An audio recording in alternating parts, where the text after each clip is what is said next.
All right, so Tom, I know you've always had a lot to say about Venetoclax. There was data, or at least a press release, that came out about Venetoclax and bortezomib. It was interesting data. My colleague Larry Boyes has some thoughts about why we may have seen what we saw, but you want to summarize sort of what we know and where you think Venetoclax is going to go? Sure. So Venetoclax, I've always been impressed with the responses that we're seeing with Venetoclax as a single agent in patients that have relapsed disease with the 1114 translocation, and they likely have higher expression of the BCL2 pathway. The response rate as a single agent is 40%. Pretty impressive for an oral agent. But also, we've seen responses when patients who don't have the 1114 translocation and have relapsed disease get Venetoclax together with bortezomib and dexamethasone.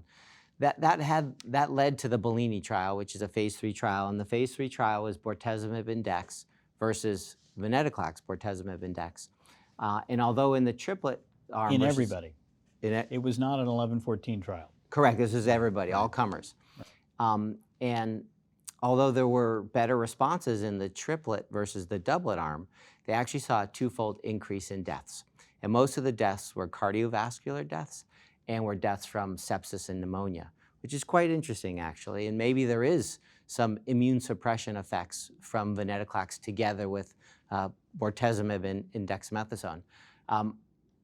We've treated a fair number of people off protocol at UCSF.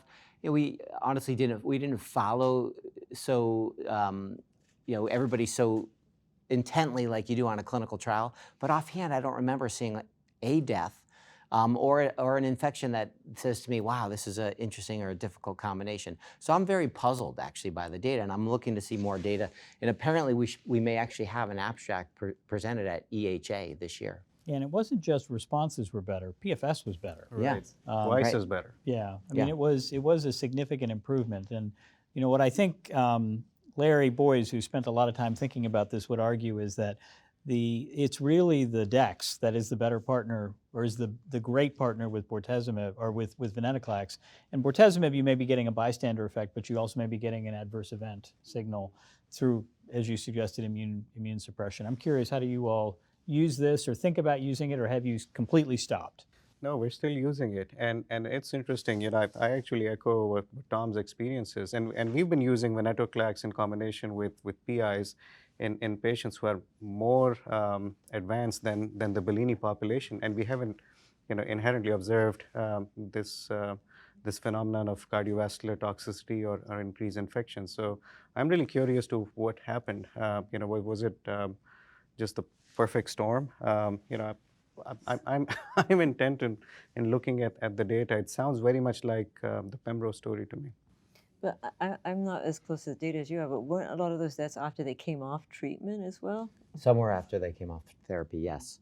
That said, the experimental arm had many more deaths than just bortezomib and dexamethasone, and so we have to see what the etiology of that is. We have to follow it up. Yeah, I mean, I think certainly the Pembro story didn't have the response benefit, and it didn't have the Correct. PFS benefit. So Right. I think I don't know that I want to paint it with the same brush. I'm talking about the philosophical question of we saw anecdotal experience at our individual sites as well as the phase 1/2 data, which was promising, and then we were unable to reconcile what really happened on the Pembro trials. Hopefully I think Venetoclax has a future in myeloma therapy. I mean, there's certainly strong scientific rationale compared to, say, Pembro, for example. So I'm curious to learn about this data so we can tease out how to find the best population. 11-14s are definitely it. So I'm hoping that we can actually at least move forward in that patient population. So Karina, your center's had a lot of experience with PIs, and so in general, do you guys have any thoughts or theories about what that interaction might be, or how does it fit in your treatment approach? Yeah, no, I mean, we've been talking about, different mechanisms of potential resistance, because I think the relapses and the patients who did relapse potentially were a little bit more aggressive. Yeah. And so, does this change the biology? What is it doing? So there's theories, but I don't think anyone really knows what.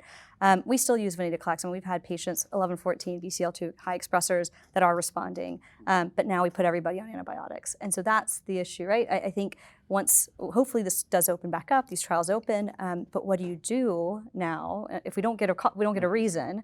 Do we put everyone on antibiotics? Well, I think it's fine for our relapse refractory patients, but if we're moving it up, you can't keep people on antibiotics forever. I think that's the other clinical struggle that we're all having. So hopefully we get an answer, so we know maybe it's just a couple of cycles, or depending on what you partner with, you know. And I don't think that any immunologic data was collected on the BELLINI patient. So that's the other issue. You know, we cannot, you know, determine whether there was a qualitative defect or a quantitative defect. What was it really that's driving this? More data on June 3rd when the abstracts are released for EHA. All right. Good, good.